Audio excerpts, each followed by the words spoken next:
Haleluya. Selamat pagi saudara-saudara yang dikasihi oleh Tuhan.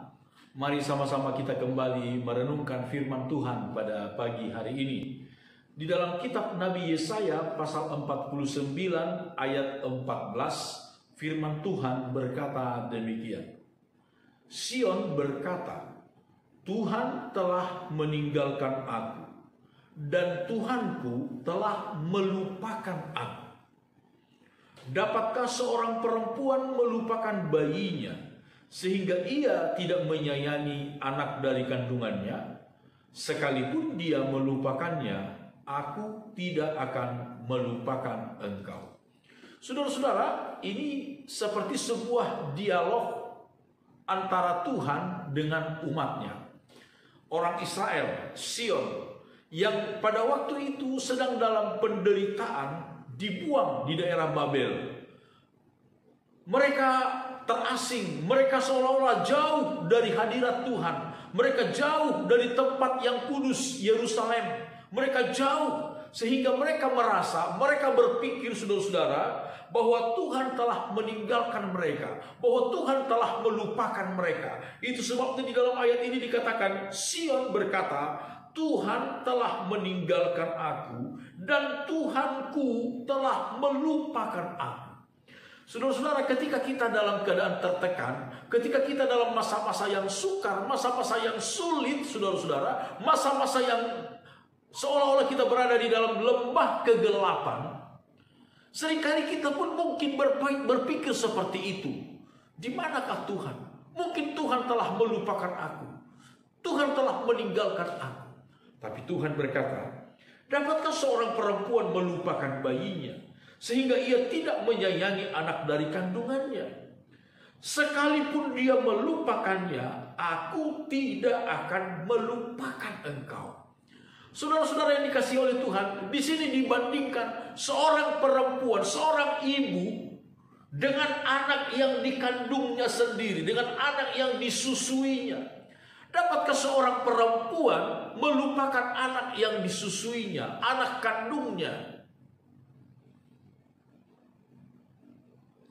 Secara naluri, secara alamiah, tidak ada seorang ibu yang dapat melupakan, mengabaikan anak kandungnya, anak yang disusuinya. Bahkan seorang ibu secara naluri, dia rela mati demi anaknya. Tetapi firman Tuhan berkata, kalaupun ada seorang ibu perempuan yang melupakan anak yang disusuinya, Tuhan tidak pernah melupakan kita, anak-anaknya. Haleluya. Tuhan tidak pernah meninggalkan kita. Ada kalanya memang, saudara-saudara, Tuhan mendidik kita. Dan didikan Tuhan itu seringkali begitu keras rasanya terhadap kita. Tapi Tuhan tidak pernah meninggalkan kita. Tuhan tidak pernah melupakan kita. Tuhan tidak pernah membiarkan kita.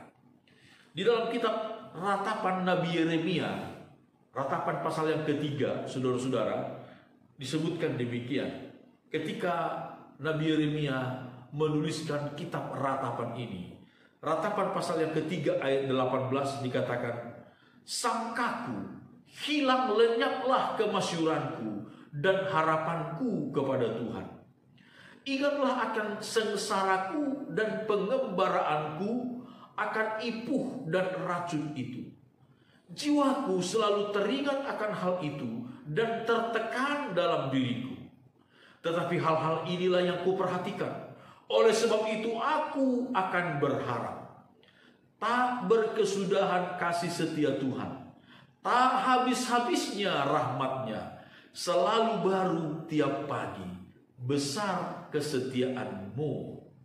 Tuhan adalah bagianku, kata jiwaku. Oleh sebab itu aku berharap kepadanya. Saudara-saudara yang dikasihi oleh Tuhan, firman Tuhan memberikan kita sebuah jawaban, sebuah penghiburan. Dalam masa-masa yang sukar, dalam masa-masa yang tertekan, masa-masa yang ditutupi oleh kekelaman, firman Tuhan berkata, tak berkesudahan kasih setia Tuhan, tak habis-habis rahmatnya, selalu baru setiap hari. Selalu baru setiap hari. Selalu baru setiap hari. Kasih setianya, rahmatnya selalu baru setiap hari. Saudara-saudara, kata baru itu menunjukkan satu makna, saudara-saudara, yang betul-betul fresh. Tuhan tidak pernah memberikan sesuatu yang basi, yang usang kepada kita. Selalu baru, selalu baru, selalu baru. Selalu fresh, diperbaharui oleh Tuhan. Saudara yang dikasihi oleh Tuhan, percayalah bahwa di dalam Tuhan, anugerahnya selalu tersedia untuk kita. Amin. Tuhan Yesus memberkati kita semua.